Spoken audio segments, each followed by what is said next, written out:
Hello students, question number 17 from JEE Main 2023, 8 April, shift 1. The question is the area of the region. इस reason में कौन सा area आ रहा है. Basically सारे कर्व्स हम लोग ड्रॉ कर लेते हैं एक बार. तो सबसे पहला कर्व बहुत इजी कर्व है जो कि है एक्स स्क्वायर का कर्व, और एक्स स्क्वायर के ऊपर वाला कर्व जो है, ऊपर वाला पोर्शन जो है हमारा होगा, क्योंकि वाई बड़ा होना चाहिए, यानी कि इसके अंदर वाला पोर्शन आएगा. Y less than of this curve होगा, यानी कि 8 माइनस एक्स स्क्वायर. बेसिकली कुछ ऐसा कर्व आएगा जो कि 0,8 से पास हो रहा होगा. और उसके बाद y less than equal to 7. अगर ये पॉइंट देखें तो ये 0,8 होगा इसका वर्टेक्स, इस वाले y is equal to 8 minus x square curve का. और मैं इसको मार्क भी करते हुए चलता हूँ. ये वाला जो कर्व है वो है y is equal to x square. ये कर्व है मेरे पास y is equal to 8 minus x square, जिस पर जब हम 0 पुट करते हैं x की प्लेस पर तो y 8 मिलेगा. और y less than equal to 7 के लिए मैं इस लाइन को ड्रॉ कर देता हूँ यहाँ पर कुछ इस तरीके से. ये वाली लाइन ये होगा y इक्वल टू 7, तो लेस देन 7 यानी कि इसके नीचे वाला पोर्शन. तो बेसिकली जो हमारा रिक्वायर्ड पोर्शन आएगा वो मैं मार्क करूँ अगर, तो वो पोर्शन ये वाला पोर्शन है, जिसमें ऊपर वाला सिर्फ ये वाला पोर्शन नहीं आएगा, उसके अलावा बीच का सारा पोर्शन आएगा. तो एक काम करते हैं, फिर हम इस रिक्वायर्ड एरिया को ऐसे लिखेंगे.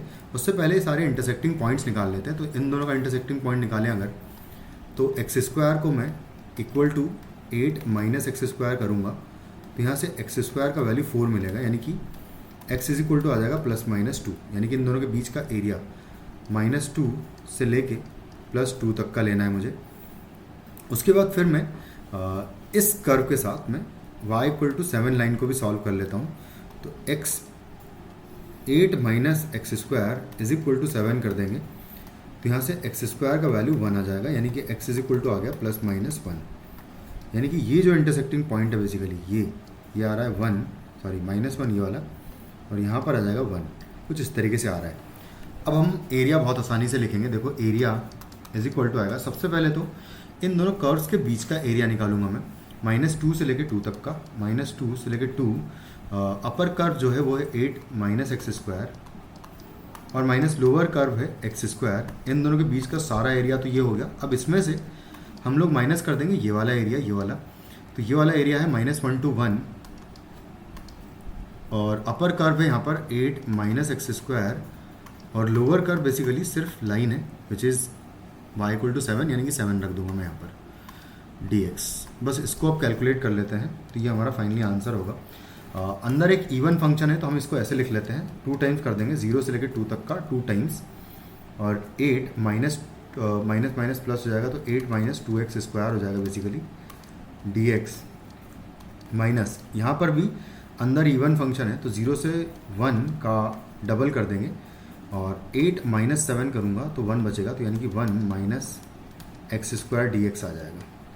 तो यहाँ से हमें यह हमारा रिक्वायर्ड एरिया मिल जाएगा. यहाँ से 2 की जगह 4 लिख देता हूँ मैं, यहाँ से 2 और कॉमन ले लेंगे, यहाँ पर 4 बचेगा, तो 4 का इंटीग्रेशन 4x हो जाएगा, माइनस एक्स स्क्वायर का हो जाएगा x³ अपॉन 3 हो जाएगा, जिसमें हम लोग लिमिट 0 से लेकर 2 तक पुट करेंगे, minus x minus x³ upon 3 put कर देंगे इसका, और 0 से 1 तक लिमिट पुट कर देंगे. 2 तो बाहर ही था.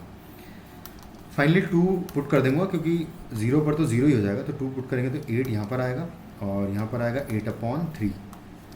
फिर आएगा -2 टाइम्स 1, डायरेक्टली यहाँ पर भी पुट कर देंगे, 0 पर तो 0 ही हो जाएगा ये भी, तो 1 माइनस 1/3 हो जाएगा. बस अब इसको कैलकुलेट कर लें अगर, 8 माइनस 8/3 अगर देखें तो ये 24 हो जाएगा, -8 करेंगे 16 हो जाएगा. तो यहाँ से आ जाएगा 4 × 16/3, एंड -2 इंटू यहाँ पर आएगा 2/3. कुछ इस तरीके से यहाँ पर 2/3 बच जाएगा. सोल चौक 64 हो जाएगा, तो ये हो जाएगा 64, माइनस हो जाएगा 4, और डिवाइडेड बाय आ जाएगा 3. 60/3 हो जाएगा बेसिकली. तो ये आ जाएगा हमारा एरिया रिक्वायर्ड, जो कि होगा 20, which is in option 4. Thank you.